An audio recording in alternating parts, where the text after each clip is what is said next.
Hi friends, whenever we looked at option chain and we felt confused with all those numbers, calls, puts, open interest, strike prices. So in this video, I will break down option chain data step by step in a way that's super simple to understand. What is option chain data? An option chain can be just like as a menu card that displays all the available option contracts for a particular stock or index. Option chain data is typically presented in a table format where the call option are listed on the left side and the put option on the right side, with the strike prices placed in the center for easy comparison. When you buy an option, you don't pay the full stock price. You only pay a small price called premium to get the right to buy call or right to sell put. Think of premium like a booking a fee. You don't buy the whole thing. You just reserve the right to buy or sell later.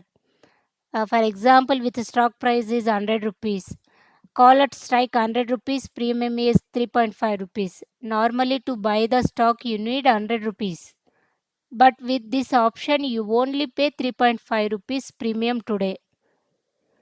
That 3.5 rupees give you the right to buy the stock at 100 rupees later if you want. If the stock goes above 100 rupees, you benefit. If it says below, you only lost 3.5 rupees, not a whole 100 rupees. So premium is like the entry ticket. Call it, for example, call it strike 95 rupees. Premium is 7 rupees. This option let you buy at 95 rupees. Since the stock is already 100 rupees, this is the better deal buying cheaper. That's why the premium is higher 7 rupees.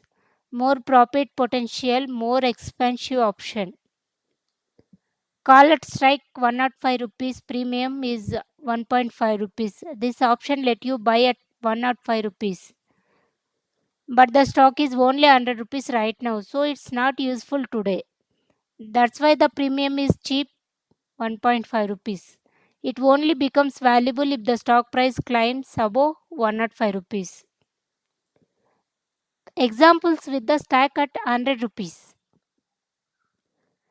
Put at strike 100 rupees premium is 3.8 rupees. You pay 3.8 rupees premium today. This allow to this allows you to sell the stock at 100 rupees.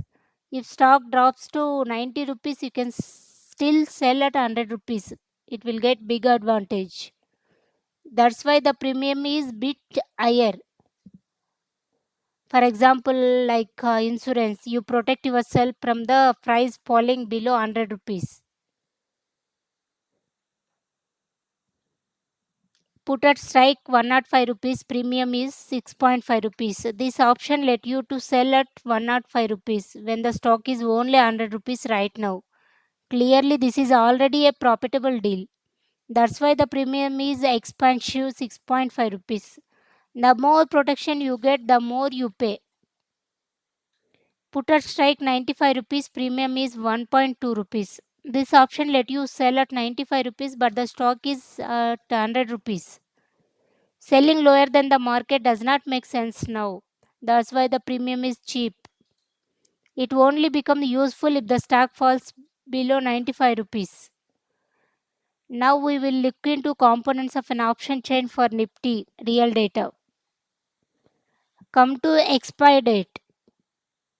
Every option contract has a limited life. The expiration date is the day on which the contract becomes invalid. For example, if an option expires on the last Thursday of this month, you must decide whether to use it or let it expire by that day.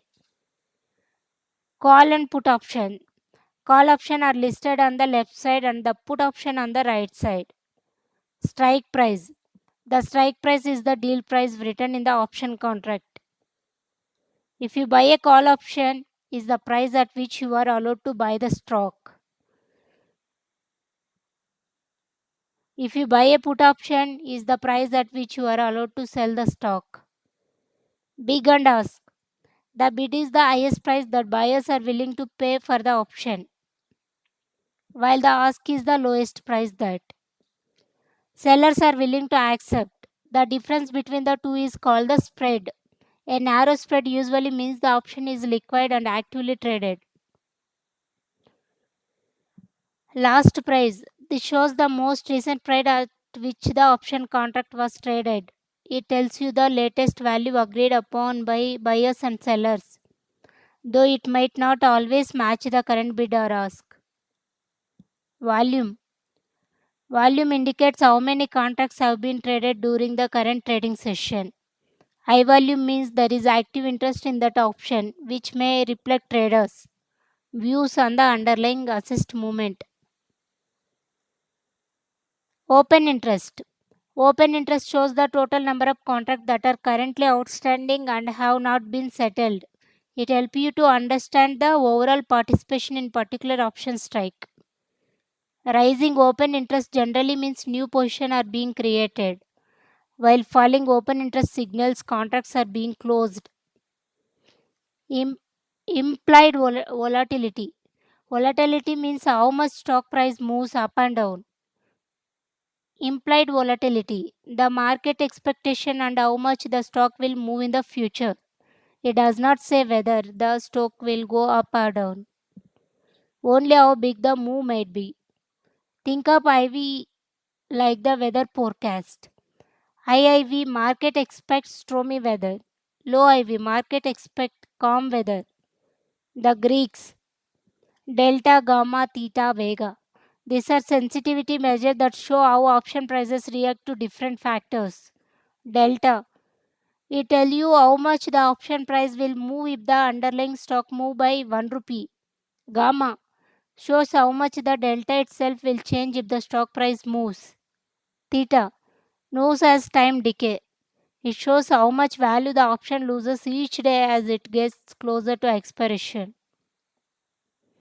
Vega measures how much the option price will change if implied volatility change by 1 rupees 1%.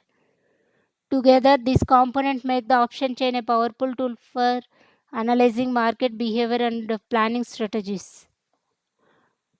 So, coming video will discuss how we can find support and resistance levels using open interest and change in open interest.